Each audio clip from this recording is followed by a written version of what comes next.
사무엘하 구약성경 사무엘하 7장 1절에서 13절 말씀까지 제가 개역 개정 성경으로 하나님 말씀 봉독하겠습니다. 여호와께서 주위의 모든 원수를 무찌르사 왕으로 궁에 평안히 살게 하신 때에 왕이 선지자 나단에게 이르되 볼지어다 나는 백향목 궁에 살거늘 하나님의 궤는 휘장 가운데 있도다.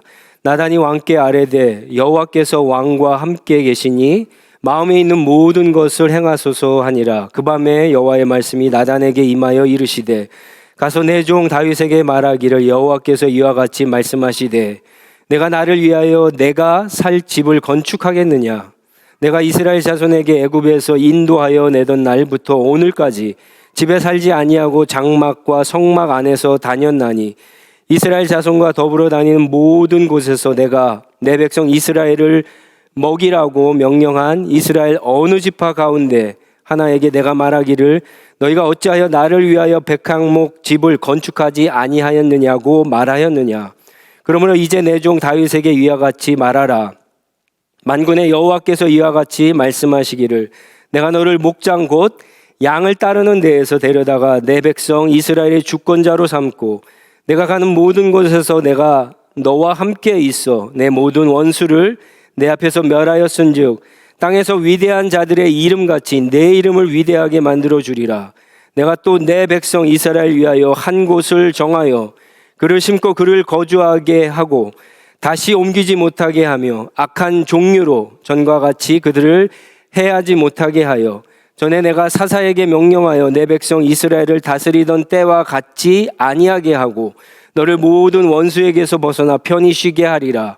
여호와가 또 내게 이르노니 여호와가 너를 위하여 집을 짓고 내 수완이 차서 내 조상들과 함께 누울 때에 내가 내 몸에서 날 내 씨를 내 뒤에 세워 그의 나라를 견고하게 하리라. 그는 내 이름을 위하여 집을 건축할 것이요 나는 그의 나라 왕위를 영원히 견고하게 하리라. 아멘.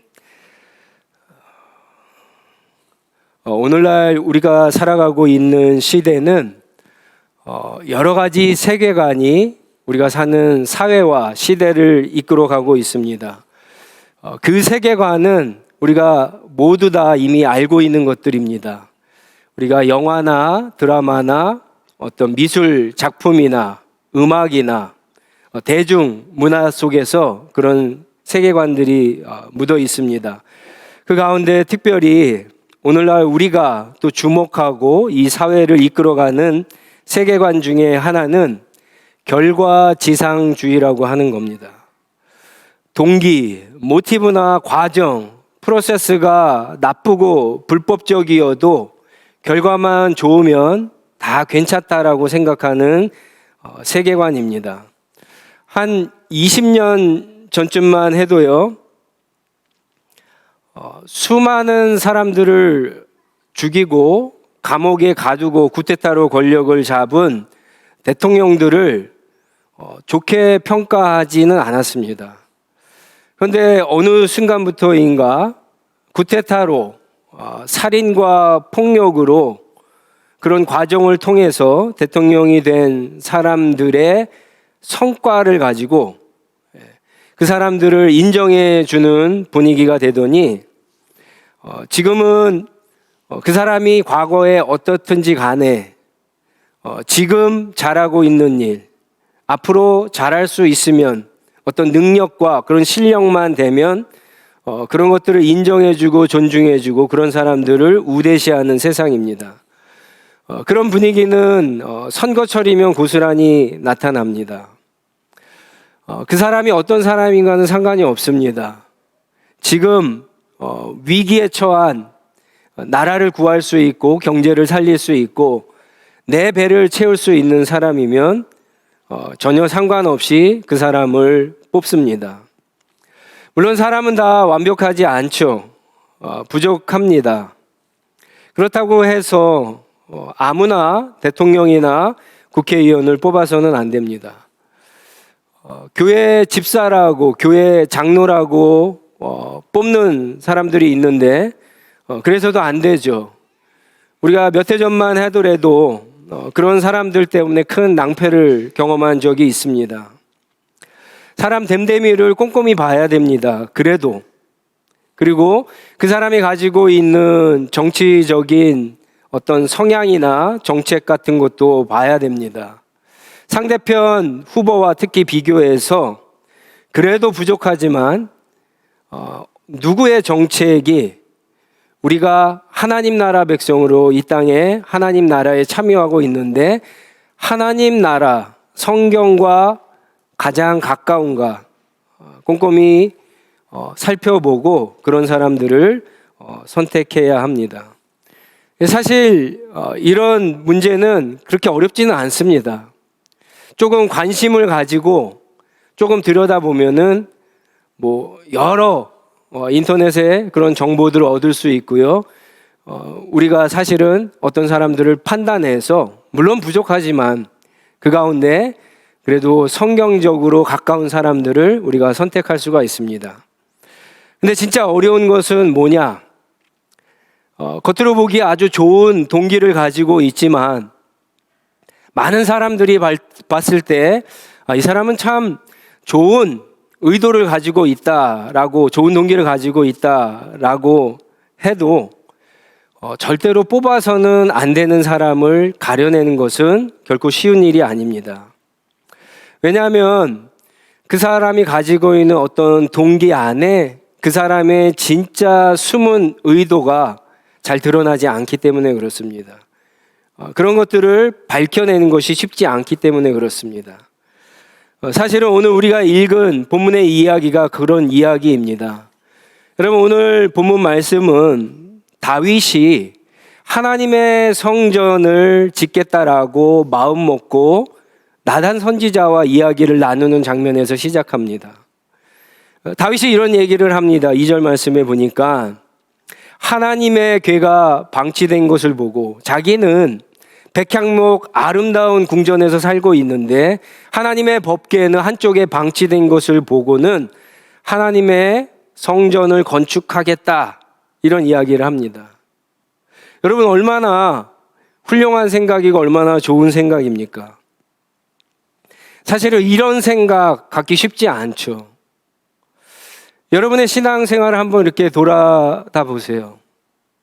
여러분은 하나님 앞에 내가 무언가 하나님 이것을 드리겠습니다 이렇게 결심한 적이 많으십니까? 아니면 하나님 뭐 좀 주세요라고 요청한 적이 많으세요? 아마 후자가 훨씬 더 많으실 겁니다. 제가 많은 사람들을 신방하고 만나도요, 저한테 요구하는 것도 다 그런 것들이에요.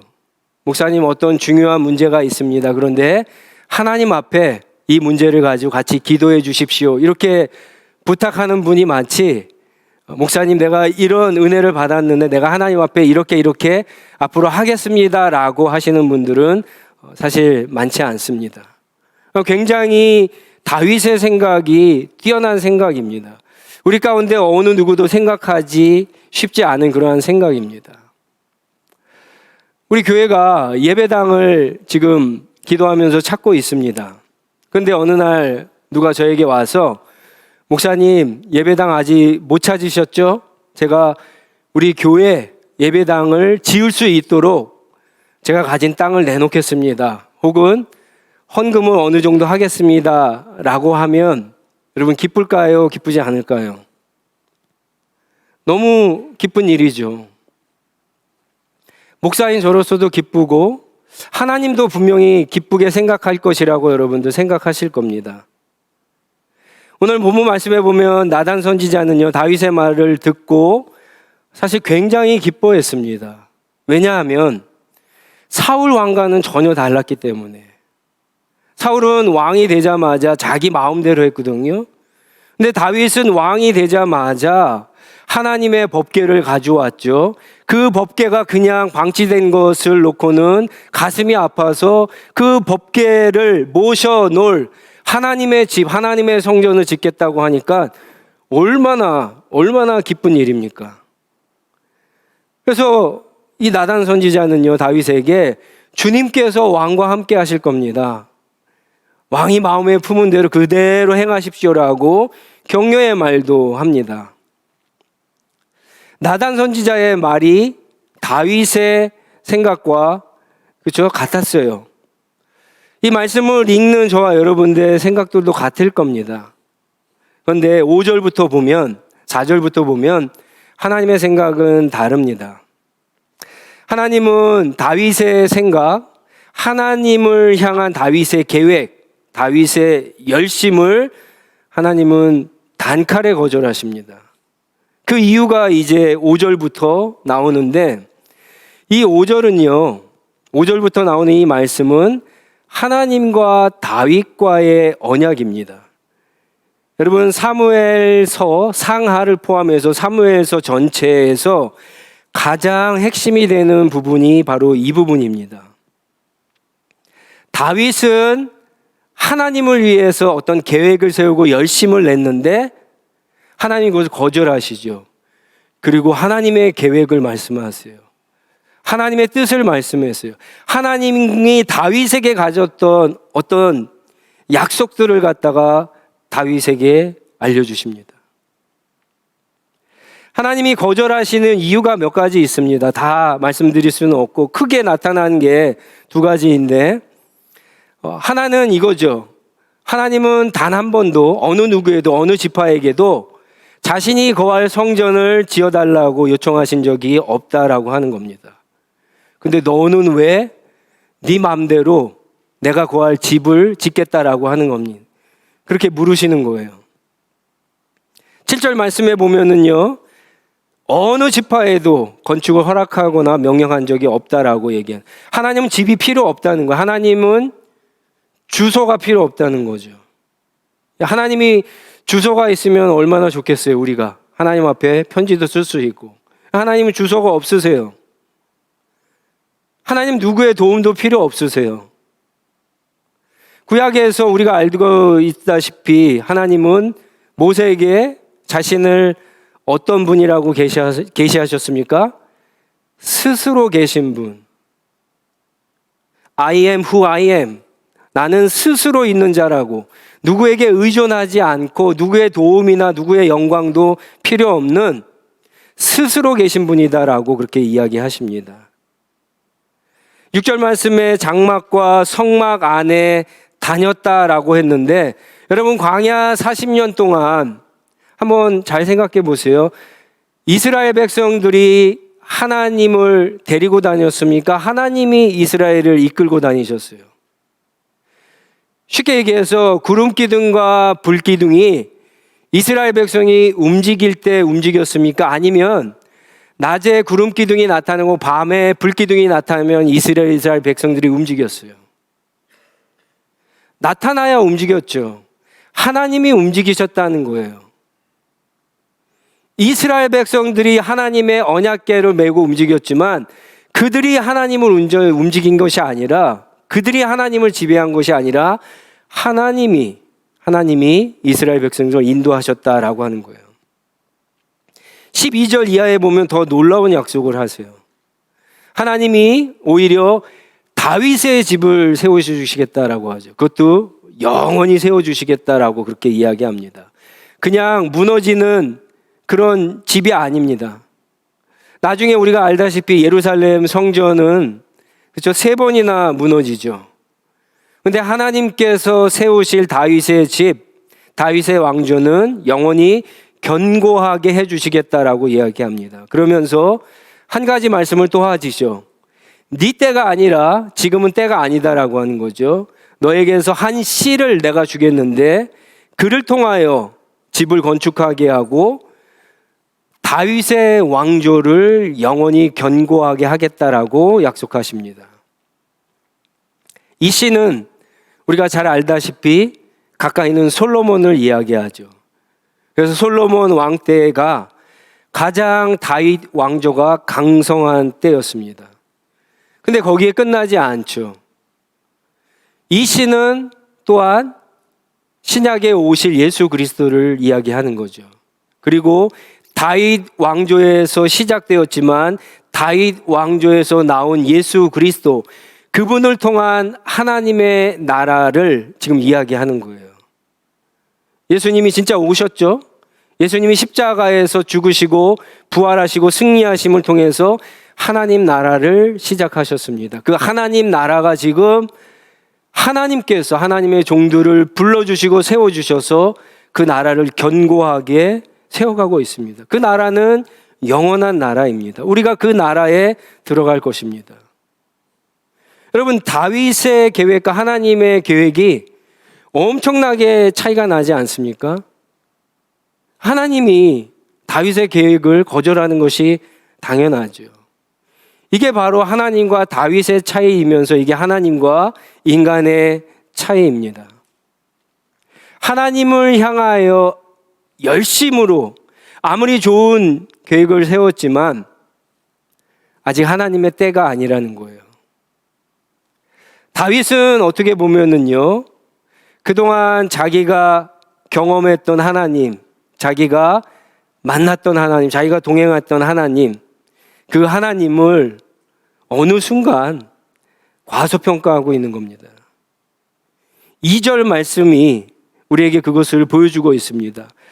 나단 선지자에게 와서 다윗이 이런 얘기를 합니다. 나는 백향목 궁에 살거늘 하나님의 궤는 휘장 가운데 있도다. 여러분, 이게 무슨 말입니까? 이 말의 뉘앙스, 이 말을 지금 다윗이 하고 있는 의도를 여러분 아시겠어요? 이런 겁니다.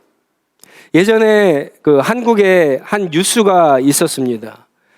한 대형교회, 이름만 들으면 알만한 대형교회, 어떤 목사님이, 그 교회 담임 목사님이 시사 프로에 소개된 적이 있습니다.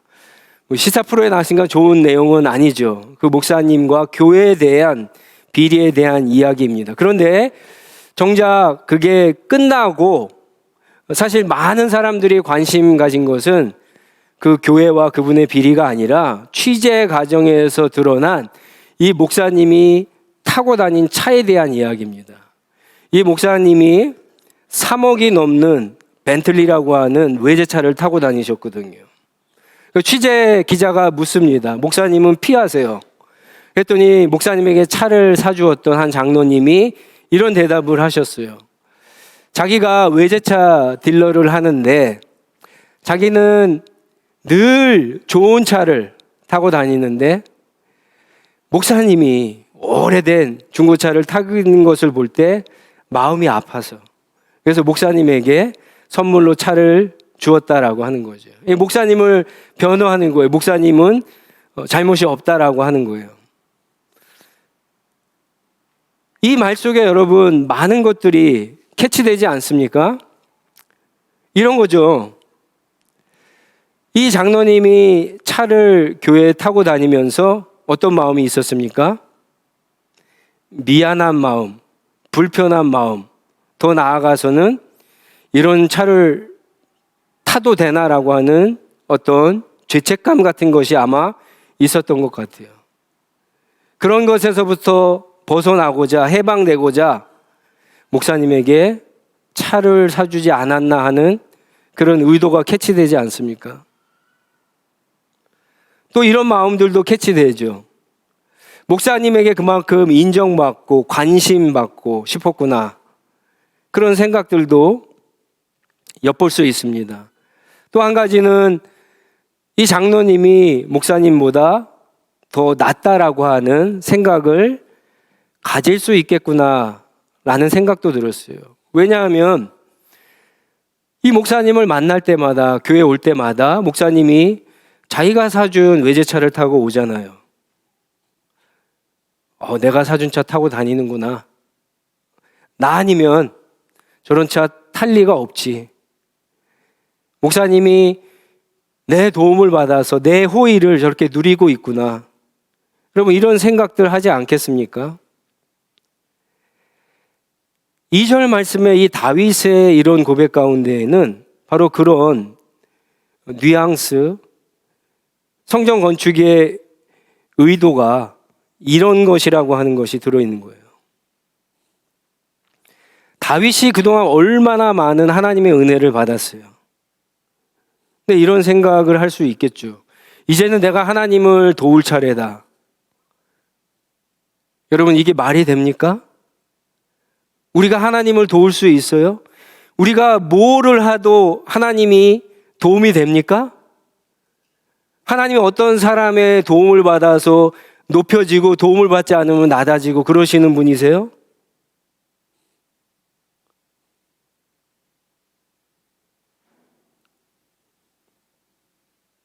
하나님 그런 분이 아니시죠. 나는 백향목 이 멋지고 아름다운 궁전에 살고 있는데 하나님의 괴는 한쪽에 있는 것을 보면서 불편함, 죄의심을 가졌겠죠. 근데 그게 좋은 의도가 아니라 나쁜 의도일 수도 있다는 거예요.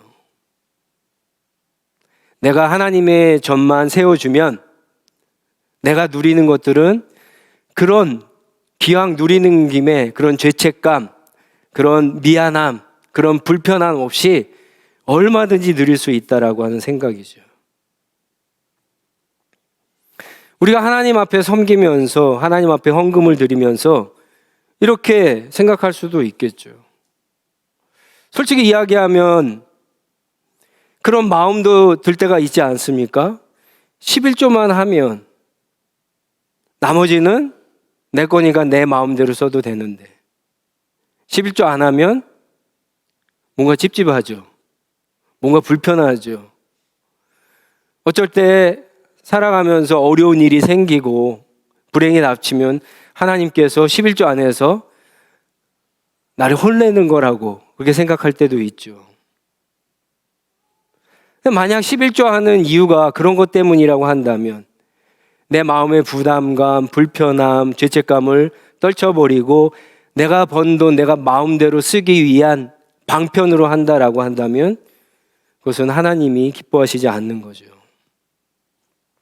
하나님이 은혜를 주셔서 내 사업이 잘 되고 가정이 평안하고 모든 것들이 잘 되고 여기까지 왔는데 이제 내가 하나님 앞에 무엇인가 해드려야지 하는 생각, 내가 무엇인가 하나님께 해드릴 수 있는 생각, 여러분 이것은 굉장히 다릅니다. 내가 해드려도 아무것도 아닌데도 하나님 이것밖에 드릴 것이 없습니다 라고 하는 마음으로 드리는 것과 내가 도와주려야 되겠다, 내가 호의를 베풀어야 되겠다라고 하는 생각은 전혀 다른 겁니다. 그것도 역시 하나님 앞에 올바른 생각이 아니죠. 이런 생각들이 다윗의 이 말 가운데 성전 건축의 어떤 동기 가운데 숨어있는 의도라고 할 수 있는 거예요. 좀 이상하지 않습니까? 다윗은 정말 뛰어난 사람 아닙니까? 하나님의 마음에 합한 사람이고 다윗은 그 누구보다도 하나님의 은혜를 많이 받고 하나님을 깊이 경험한 사람임에도 왜 이런 실수를 했을까? 그 이유가 바로 기도죠, 기도. 더 정확히 얘기하면은요, 오늘 1절 말씀에 있는 것처럼 지금 다윗은 모든 것이 다 만사가 형통할 때예요. 성경은 다윗이 궁에서 평안히 살고 있을 때라고 이야기합니다. 평안할 때 기도하지 않았던 것이 다윗의 실수였다라고 하는 거예요. 다윗은요, 엄청나게 기도를 많이 했던 사람입니다. 우리가 잘 아는 것처럼 시편 말씀만 보더라도 알죠. 시편이 뭡니까? 다윗의 찬양이며 다윗의 기도잖아요. 그 가운데 아주 본이 되고 훌륭한 것들만 추려 놓은 거잖아요. 근데 시편 150편 가운데 다윗의 시편이 얼마나 많습니까? 나머지 기록되지 않는 것은 엄청 많을 거예요. 다윗은 괴로울 때, 외로울 때, 고통받을 때, 상처받을 때, 전쟁에서 실패했을 때, 패배했을 때, 어떤 상황과 환경 가운데서 하나님 앞에 기도했던 사람이에요. 하나님의 뜻을 묻고 움직였던 사람입니다. 그런데 이 순간만큼은요, 하나님 앞에 기도하지 않습니다. 하나님 앞에 성전을 짓는 것이 자기 스스로가 너무나 좋은 생각이라고 여겼기 때문일까요? 하나님 앞에 그렇게 열심을 내는 것, 이런 좋은 계획이 많은 사람들이 보기에 좋아하는 것이라고 생각했기 때문일까요? 여러분, 큰 일일수록, 정말 중요한 일일수록 하나님의 전을 건축하는 게 얼마나 중요합니까? 그런 거일수록 더 기도해야 되지 않을까요? 많은 사람들이 다 이게 좋습니다라고 해도 하나님이 싫다 그러면 어떡할 거예요? 기도해야죠. 그러니까 어떤 문제보다도 기도해야 되는데 다윗이 기도하지 않는다라고 하는 거예요. 어쩌면 다윗은 만사가 형통하고 모든 것이 잘 되고 있기 때문에, 평안하기 때문에 하나님의 은혜 가운데 있다라고 생각했는지도 모르겠습니다. 착각이죠. 여러분, 모든 것이 평안하고 잘 될 때, 모든 것이 순조로울 때, 가정도 평안하고 비즈니스도 잘 되고 회사에서도 진급하고 승승장구하고 시험만 보면 붙고 좋은 학교에 들어가고 이런 에브리띵 잘 될 때 하나님의 은혜라고 우리가 착각할 수 있다는 거예요. 여러분, 꼭 그게 하나님의 은혜가 아닙니다. 시편 73편을 한번 봐보세요. 시편 73편에 보면은 아삽이라고 하는 사람의 시가 나오죠. 너무나 유명한 시죠. 여기까지 그의 시편이 올라온 것으로 봤을 때 굉장히 믿음이 좋은 사람이겠죠. 근데 이 믿음이 좋은 사람이 한바탕면 실족할 뻔했다라고 그렇게 표현을 합니다. 왜냐? 1절에서부터 쭉 다 읽을 수는 없지만 5절까지만 한번 보도록 하겠습니다. 5절까지 보면 이런 기도를 하죠. 하나님이 참으로 이스라엘 중 마음이 정결한 자에게 선을 행하였으나 나는 거의 넘어질 뻔하였고 나의 걸음이 미끄러질 뻔하였으니, 이제 그 이유가 나오죠. 이는 내가 악인의 형통함을 보고 오만한 자를 질투하였음이라. 악인이 어떻다고요? 만사가 형통하고 잘 됐다라고 하는 거예요. 심지어 악인은 어떻다고요? 4절에 보면 죽을 때에도 고통이 없어요.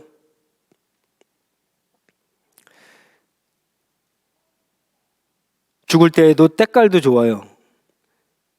세번역 표현은 그렇습니다. 사람들이 당하는 고난이 그들에게는 없고 사람들이 당하는 재앙도 그들에게는 없다라고 하는 거예요.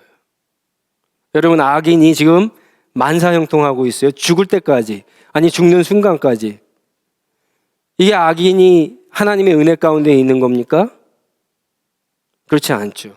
하물며 의인은 어떻겠어요? 아무리 모든 것이 형통하다고 해서 그게 다 하나님의 은혜 가운데 있는 것이 아니다라고 하는 거예요. 성경은 뭐라 그럽니까?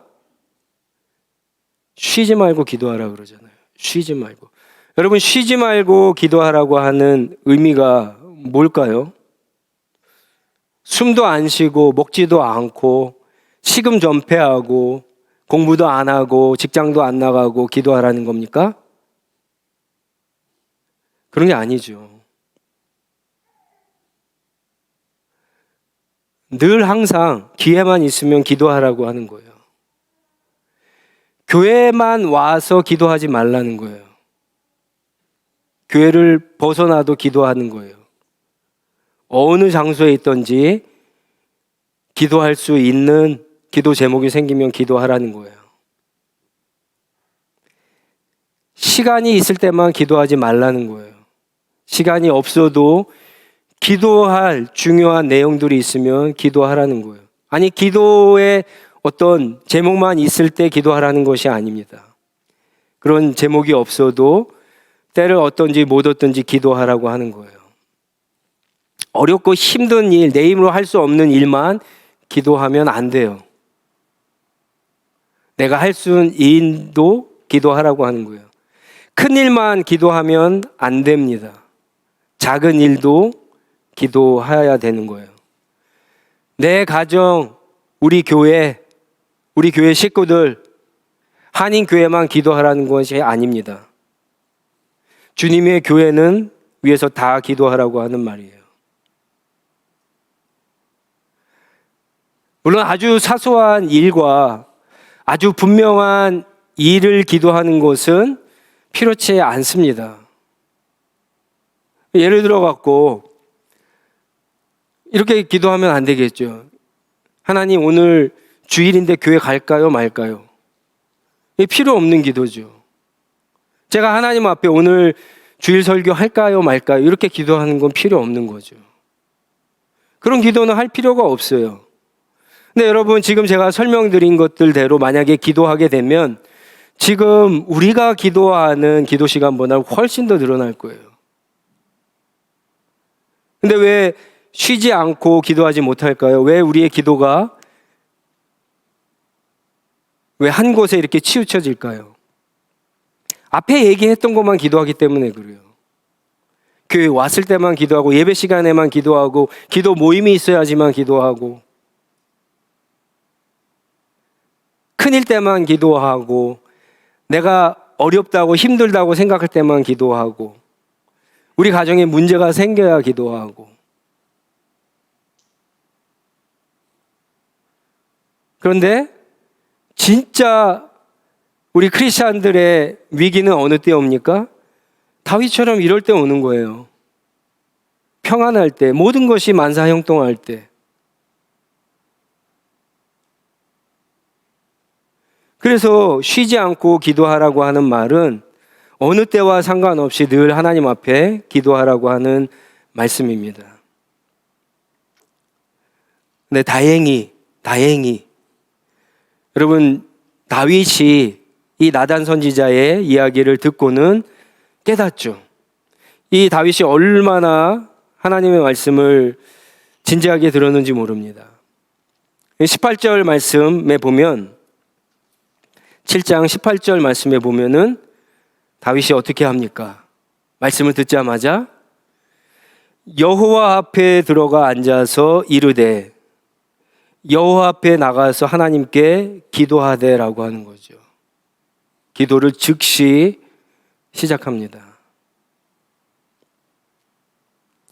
여러분, 다윗의 인생에서 어쩌면 이 순간이 가장 중요한 순간인지도 모릅니다. 많은 분들이 다윗 그러면은 다윗이 골리앗을 이긴 이야기가 가장 위대한 이야기가 아닌가 그렇게 생각하는데, 여러분, 그렇지 않습니다. 사실은 사무엘하 7장이 아까 말씀드렸다시피 가장 중요한 핵심이 되어 있는 장입니다. 왜냐? 하나님이 언약을 맺으셨잖아요. 다윗이 그 언약대로 이제 하느냐 안 하느냐에 따라서 사울 왕의 길을 가느냐 아니냐가 결판이 나기 때문에 그렇습니다.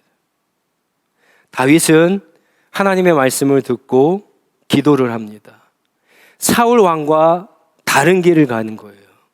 그래서 다윗은 물론 100% 만족하지는 않았지만 하나님의 마음에 합한 사람, 예수 그리스도의 어떤 모형, 구약에 나타난 모형, 어떤 그런 모습들로 성경에 그렇게 보여지고 있는 겁니다.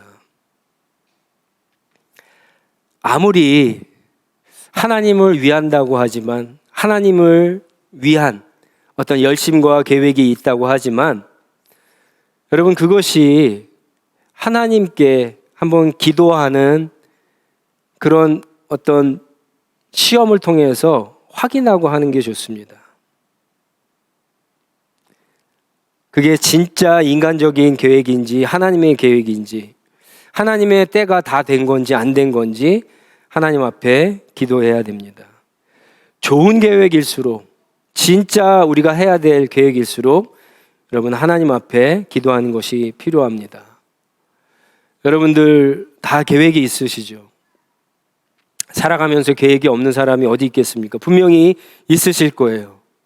난 앞으로 어떻게 살 거다. 10년 후, 20년 후, 앞으로 미래에는 어떻게 살 것이다. 우리 가정에 대한 계획, 우리 자녀에 대한 계획, 교회에서 신앙생활하면서의 어떤 계획들, 하나님과 나와의 어떤 신앙적인 계획도, 여러 가지 계획들이 있을 거예요. 그런 계획들, 이렇게 하면 좋겠지라고 여러분 스스로가 컨펌하지 말고 진행하지 마시고 하나님 앞에 기도하시기 바랍니다. 하나님 앞에 꼭 기도하시기 바랍니다. 기도하면 여러분 그 기도하는 그 시간이 얼마나 귀한 시간인지 모릅니다. 그 이유는 사실은 별거 아니에요.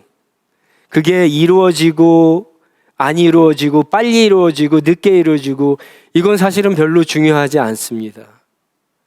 여러분 우리가 정말 기도하면서 힘을 낼 수 있는 것은 기도하는 가운데 이렇게 하나님 앞에 예배를 드리는 가운데 하나님이 나와 함께 하시는구나. 그것을 깨닫고 내가 하나님과 지금 함께 하고 있구나. 그것을 깨닫는 것이 가장 중요한 시간. 그게 기도의 시간, 하나님 앞에 엎드리는 시간이기 때문에 그렇습니다. 여러분 꼭 하나님 앞에 쉬지 말고 기도하시고 여러분의 하나님을 향한 열심, 하나님을 향한 계획이 하나님의 계획과 하나님의 뜻과 일치됨으로 그 복을 다 누리시는 저와 여러분들이 다 되시기를 주님의 이름으로 축원합니다. 우리 한번 같이 기도하겠습니다. 우리 자리에서 일어나서 한번 기도하겠는데요.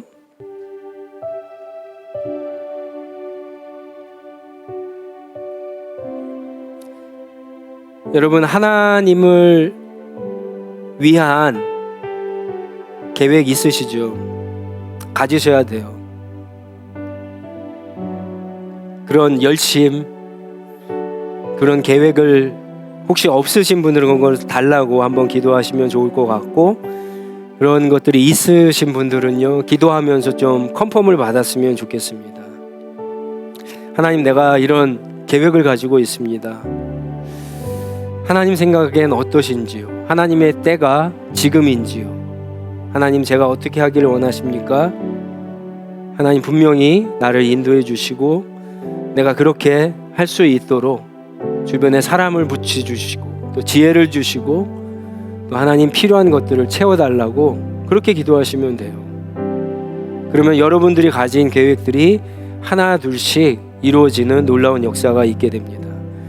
그렇게 기도하시고 또 한 가지는 하나님 그런